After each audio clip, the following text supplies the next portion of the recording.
Bienvenidos a Nutri360, el podcast pecuario de Cargill para Latinoamérica.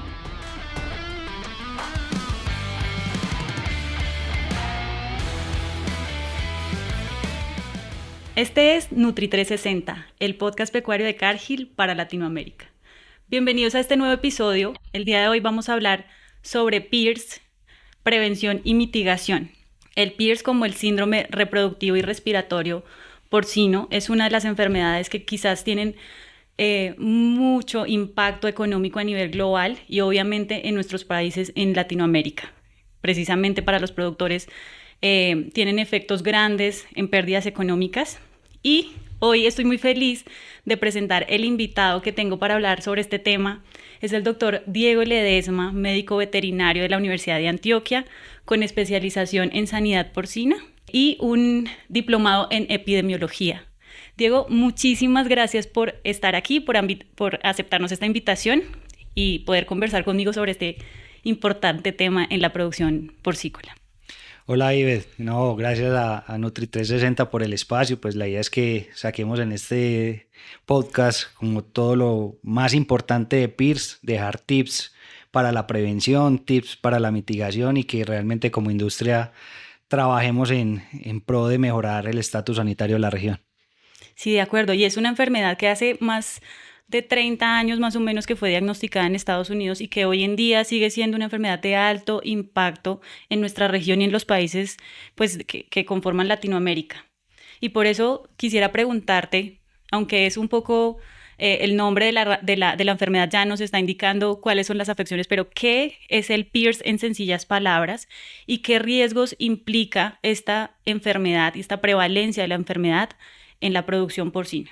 Bueno, PIRS, como síndrome reproductivo y respiratorio porcino, te genera un cuadro clínico reproductivo. Entonces ya ahí te está hablando de todo lo que está sucediendo a nivel de los sitios 1. O sea, te puede causar falla reproductiva como repeticiones de celo, te puede causar abortos, momias, nacidos muertos, lechones nacidos débiles y mortalidad en lactancia. Solo hablando como hasta sitio 1. Pero ya de ahí en adelante, desde el destete hacia arriba, empezamos a tener todo el cuadro respiratorio. Entonces, enfermedad respiratoria asociada a PIRS con coinfección de otros virus y otras bacterias. Y no solamente respiratorio. PIRS es un inmunosupresor por excelencia. Entonces, no es solamente lo que él hace, sino la puerta a otras bacterias u otros virus que abre. Entonces, también ahí empiezan los complejos digestivos. Estamos hablando que es una enfermedad que afecta toda la explotación. Si tenemos una granja de ciclo completo, toda nuestra explotación se va a ver afectada cuando tengo brote de PIRS en mi granja. Y esto pues va a generar un impacto grandísimo económico. Me estás hablando de momias, de abortos, de temas reproductivos gravísimos que reducen, digamos, los cerditos que yo al final pueda sacar en un año, ¿verdad? Sí, realmente entender el virus a veces es complejo, ¿sí? O sea, el ideal de nuestras granjas que ojalá todas sean negativas. La realidad de estos últimos 4 o 5 años es que la prevalencia del virus ha ido aumentando en la región. O sea, Colombia, Centroamérica, tenemos datos y cuadros clínicos compatibles. ¿Qué sucede? Que a veces la disponibilidad de diagnóstico local limita la posibilidad de tenerle un nombre y un apellido y confirmar que realmente sea PIRS. Pero por signos clínicos, hay bastantes granjas hoy que han estado afectadas en aquellos lugares donde no se ha podido hacer un buen diagnóstico, y en aquellos sitios donde hay diagnóstico sabemos que el virus se está moviendo fuertemente. Y entender eso es complejo porque realmente después de que una granja viene previamente negativa, se infecta y volver a su línea base de producción puede estar tomando entre 36 y 40 semanas si hago un muy buen trabajo. Y ese pico de nacidos muertos, momias, mortalidad en lactancia, mortalidad en la línea de producción, pues representa unas pérdidas económicas importantes, llegando a un punto, si hago bien las cosas.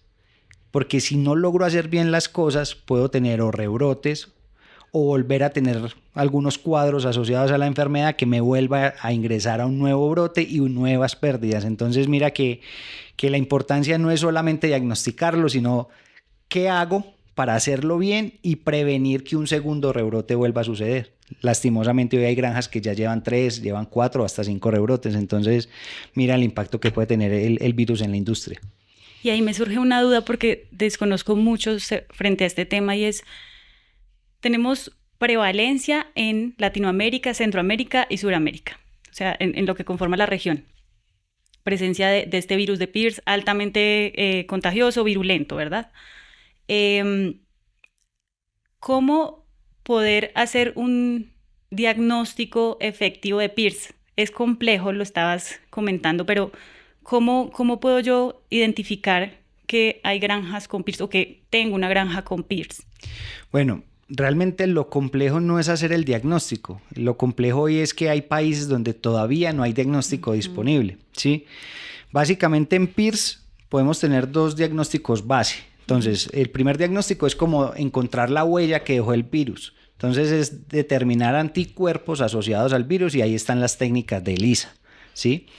Y lo segundo es el diagnóstico directo, o sea, encontrar el material genético del virus presente en la muestra, y ahí es donde entran las pruebas de biología molecular o de qPCR.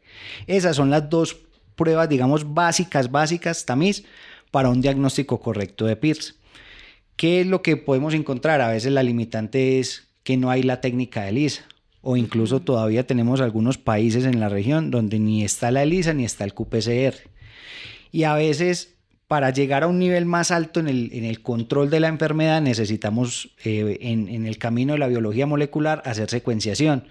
Y realmente hoy básicamente solo tal vez México, Estados Unidos pueden tener este servicio disponible, pero lo que es nuestra región, creería que no tenemos este diagnóstico de secuenciación o la posibilidad de hacer secuenciación de una forma fácil. Y esto suena bien técnico, pero parece ser bastante complejo, ¿no? El tema empieza a ser un poco más complejo porque si no podemos identificar, no podemos saber si lo tenemos o no y cuál es como en realidad la prevalencia certera en una región, en un lugar, en un país. Teniendo en cuenta esto y que tal vez tenemos recursos limitados para poder diagnosticar el Pierce se puede prevenir, podemos prevenir el Pierce en nuestras granjas y quizás si hay una manera de prevenirlo, ¿qué papel juegan las personas que trabajan dentro de mi granja, el personal de la granja, dentro de la prevención del Pierce?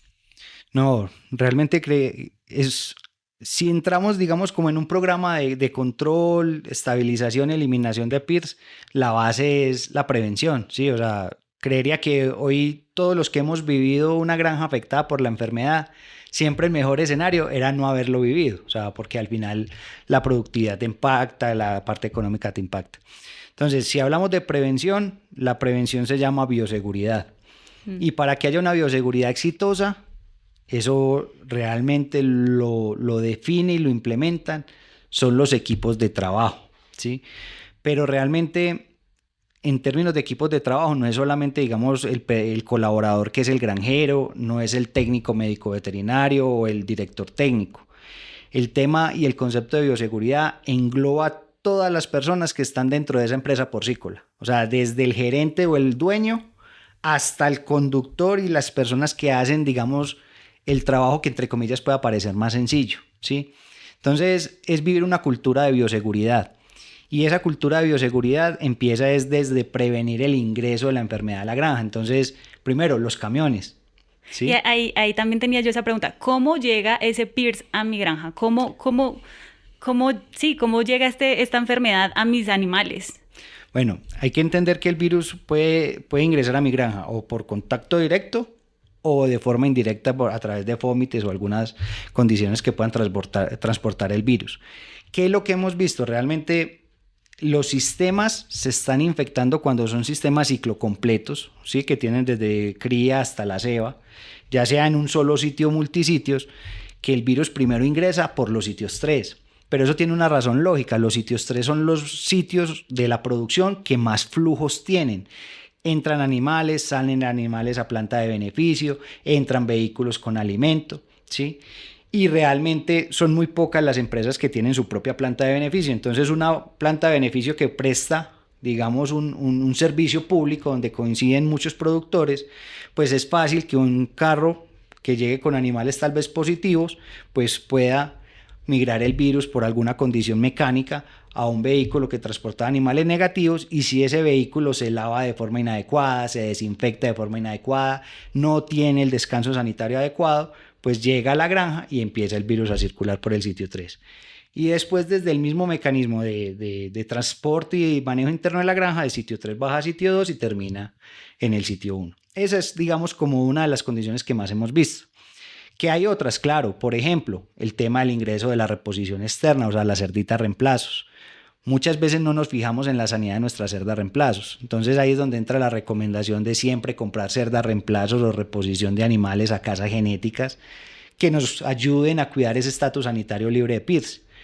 Pero también es el transporte de estas cerdas. O sea, ya hemos visto casos que salen negativas desde la casa genética, se transportan hasta mi granja y en el transporte, por alguna condición, entraron en contacto con el virus. Y si yo no tengo un buen proceso de cuarentena, diagnóstico en esa cuarentena para garantizar que sean realmente negativas, las ingreso a mi granja y viene el brote. Y puede haber, digamos, una tercera condición que es, digamos, como la presión de infección de la zona. O sea, cuando somos muchos porcicultores en una zona donde todos estamos muy junticos, pues esa presión de infección también, los lixiviados, las condiciones tal vez, por ejemplo, aéreas, aunque es un riesgo que hoy se considera ligeramente bajo, pero también puede sumar a esa condición. Y esto claramente lo traía a colación porque estabas hablando de la bioseguridad, pero es que este es un virus como que se escapa por todos lados. O sea, hay transmisión horizontal, de cerdo a cerdo, transmisión vertical, de madre a lechón, y aparte lo que decías, fómites, vectores, no sé si es la palabra, vectores, o sea, está latente, ¿verdad? Y eso venía del tema de la bioseguridad. Tú hablabas que tenía que ser un enfoque holístico y general, donde todas las personas, desde el gerente hasta quien recoge los cerdos en sitio 3 al matadero, deben tener como un plan de bioseguridad específico. ¿Cómo tú ves que este plan de bioseguridad se pueda ejecutar en esas zonas, por ejemplo, donde hay altas concentraciones de cerdos? ¿O cómo podemos ayudar eso a prevenir a través de estos programas infecciones de los cerdos con PIRS? Pues realmente creo que un primer mensaje en términos de bioseguridad es que si nosotros como industria queremos controlar PIRS, tenemos que actuar como industria, ¿sí? Y a veces es complejo porque tú encuentras zonas donde hay productores que están haciendo un esfuerzo grandísimo en bioseguridad, en tener un cronograma de estabilización, control y posible eliminación del virus, pero unos kilómetros más adelante tal vez encuentras otros escenarios donde no se hace un esfuerzo adicional para eliminar el virus. Entonces acá lo estabilizo, pero acá no se mueve, y a veces solo esa condición hace que el virus vuelva y nuevamente llegue, ¿sí? Entonces es primero un mensaje a la industria, que como industria dimensionemos que podemos hacer más para controlar el virus. Y en términos de bioseguridad es un punto de entender que la bioseguridad es cultura.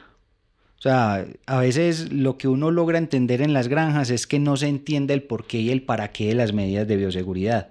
Están los pediluvios, pero están sucios, ¿sí? O no están.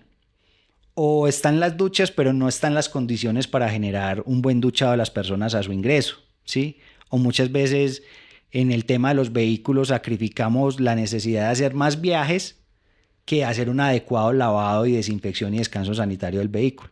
Entonces, la cultura de bioseguridad básicamente es entender que cada una de esas acciones, sea que mi sistema sea muy complejo y yo liste 30 acciones de control o solo 5, pero que las 30 o las 5 que yo defina hacer las haga bien hechas y que todos los que participamos vivamos en función de hacerlas. Entonces, digamos que en el mensaje uno no puede definir cuál es el sistema de bioseguridad ideal, porque yo solo lo puedo crear para mi granja.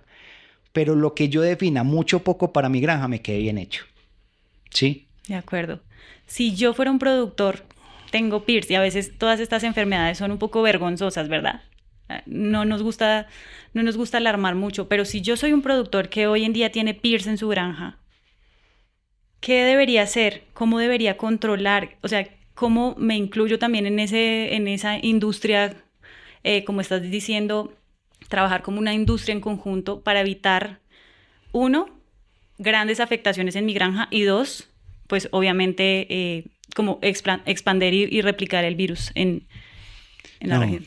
Realmente, pues creería que el primer llamado es prevención, y la prevención es bioseguridad. O sea, hoy nosotros no podemos desconocer que el virus no está, o sea, el virus ya está, se está moviendo, cada vez en estos últimos 4 o 5 años creo que empiezan a haber diferencias en su presentación, o sea, un brote es más fuerte cada vez, los rebrotes impactan más. Entonces, primero es ser conscientes que el virus está, que aunque no exista diagnóstico en algunas zonas, se está moviendo. Entonces, eso implica que como industria tenemos que jalonar el diagnóstico, tenemos que jalonar tal vez los servicios de salud animal públicos, o sea, una vinculación con las condiciones estatales, porque al final del ejercicio es la forma de progresar como industria.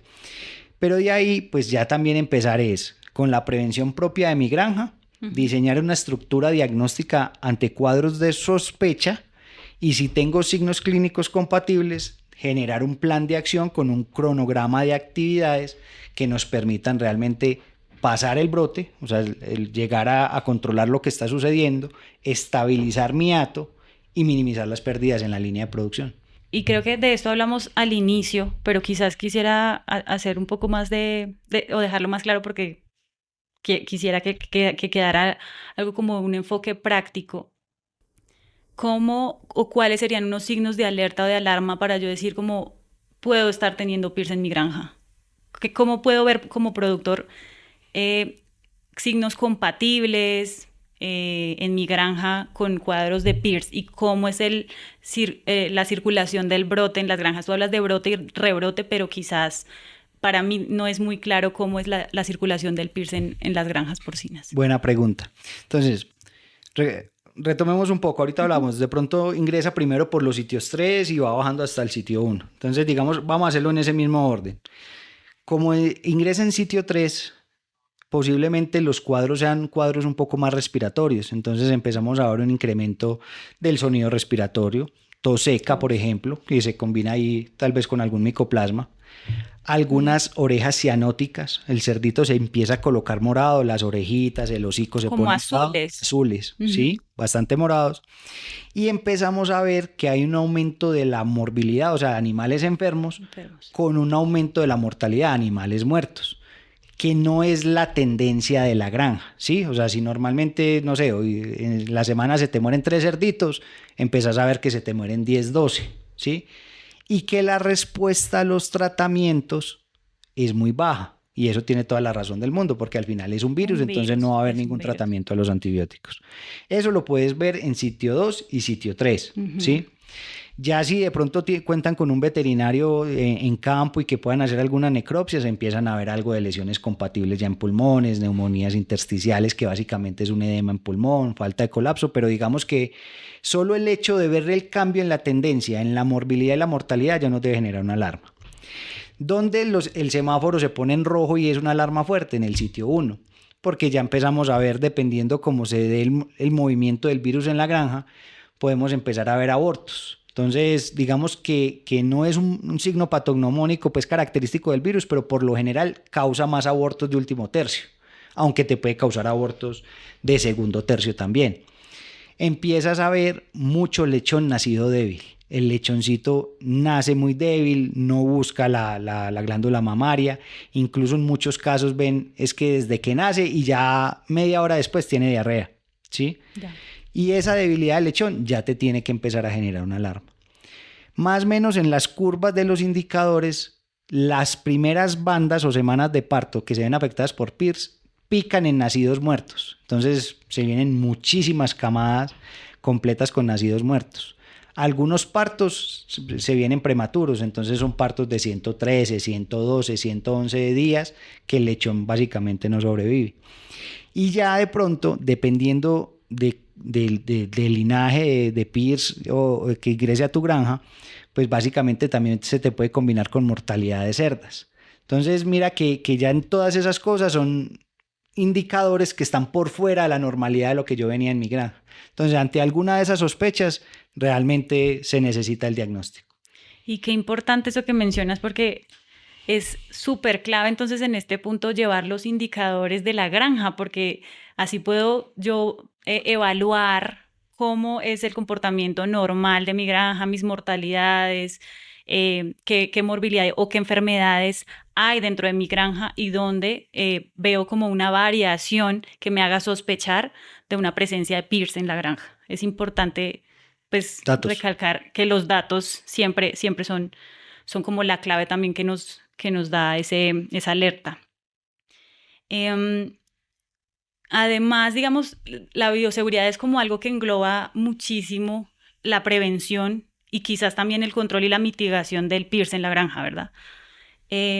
Pero adicional a la bioseguridad, que es el bloque principal, digamos, para el control y mitigación de esta enfermedad, hay otras herramientas que se usen en campo, prácticas o científicas, no lo sé, que se usen para controlar o prevenir también el PIRS. No sé, yo he escuchado hablar de vacunas, pero sé que el PIRS tiene como un montón de cepas como virus, ¿verdad? Que van mutando, como un COVID, lo pensaría yo, ¿verdad?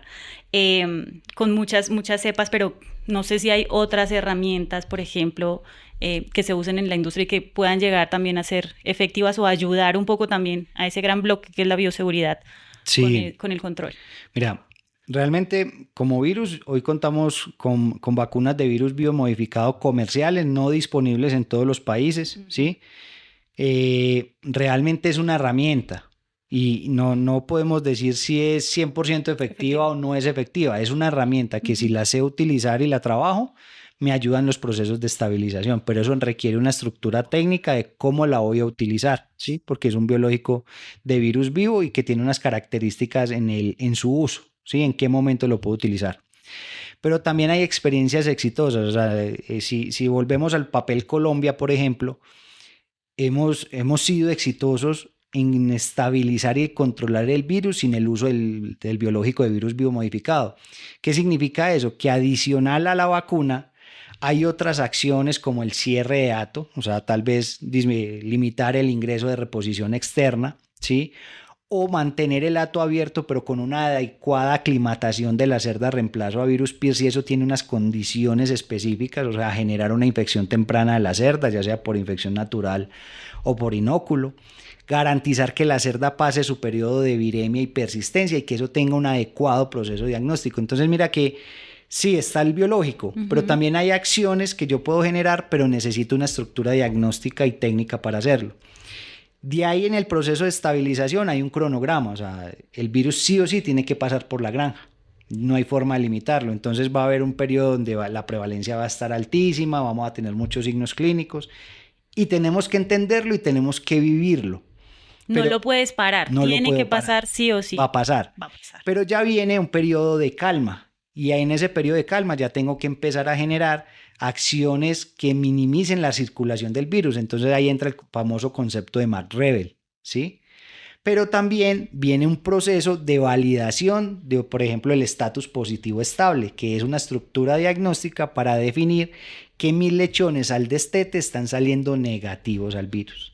Entonces ya hay una serie de acciones que aunque digamos que en la diversidad técnica puedan haber diferentes conceptos a la hora de implementarlos, esas acciones son transversales en un proceso de estabilización de PIRS y que si los hago de una forma estructurada, con un cronograma de trabajo, con una inversión diagnóstica, con un buen manejo, yo puedo pasar de una granja negativa que se infectó a una granja que alcanza su estatus positivo estable y que si es el deseo del porcicultor continuar hacia adelante, en algún momento pueda llegar a ser nuevamente negativa, pero eso tiene unas consideraciones para trabajar. Y eso te iba a preguntar, ¿puedo erradicar el PIRS de mi granja si he tenido brotes de PIRS? ¿Esto se puede lograr? Sí. ¿Cómo?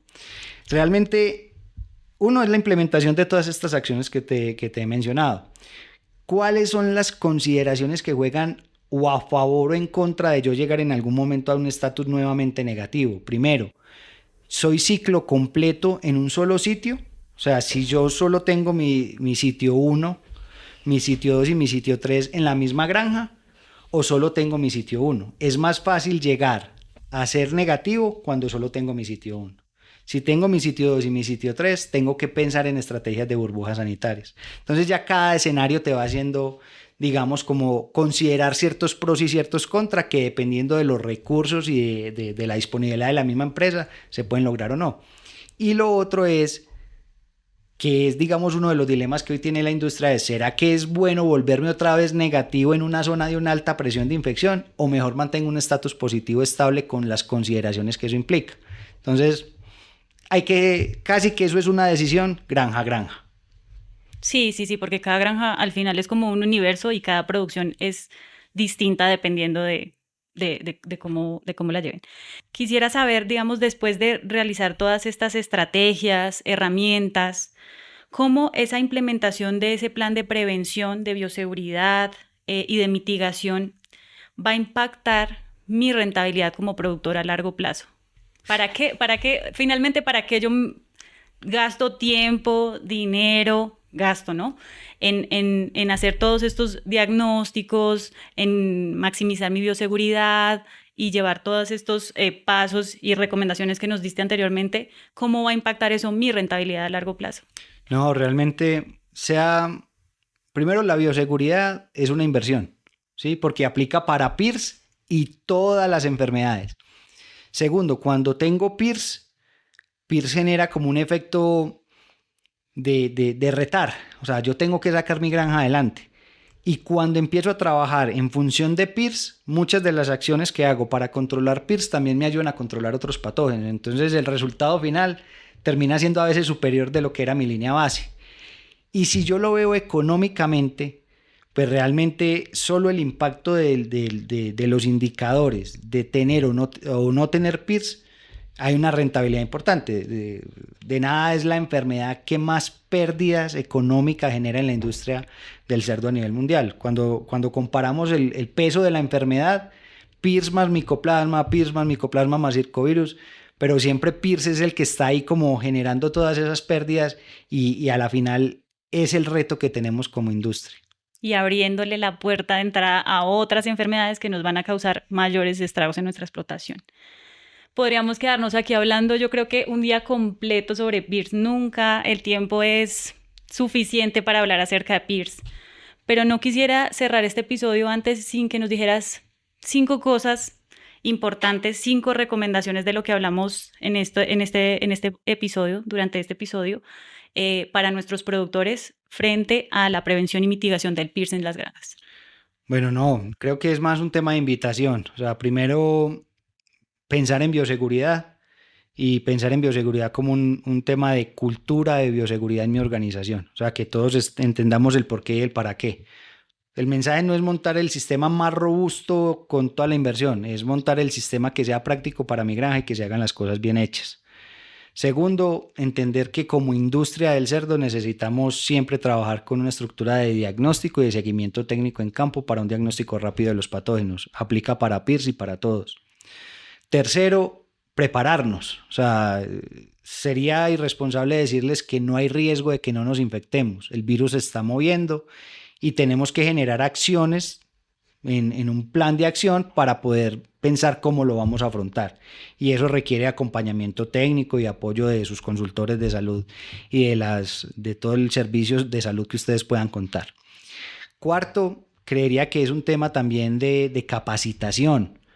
Realmente nosotros como veterinarios lo podemos entender, pero tenemos que preguntarnos ¿será que los colaboradores que están en granja cuando ven un lechón nacido débil estarán pensando que puede ser un PIRS?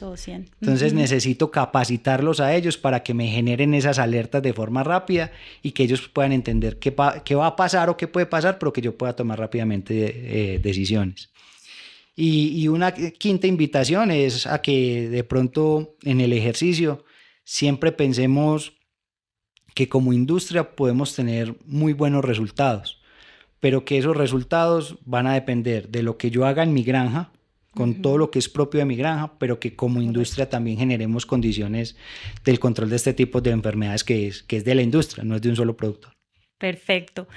Gracias, Diego. Este fue otro de los episodios de Nutri 360. Te agradezco mucho que hayas aceptado esta invitación y esperamos tenerte aquí nuevamente con todas estas recomendaciones y toda esta información tan relevante para la industria porcina en Latinoamérica. Esto fue Nutri360, el podcast pecuario de Cargill para Latinoamérica. A ustedes que nos están escuchando, si les gustó este episodio y quieren recibir más información, no olviden seguirnos en nuestras plataformas y activar la campanita para que les llegue la notificación de un nuevo episodio. Hasta la próxima. Gracias por escuchar este episodio de Nutri360, el podcast pecuario de Cargill para Latinoamérica. Síguenos en nuestras plataformas para más información.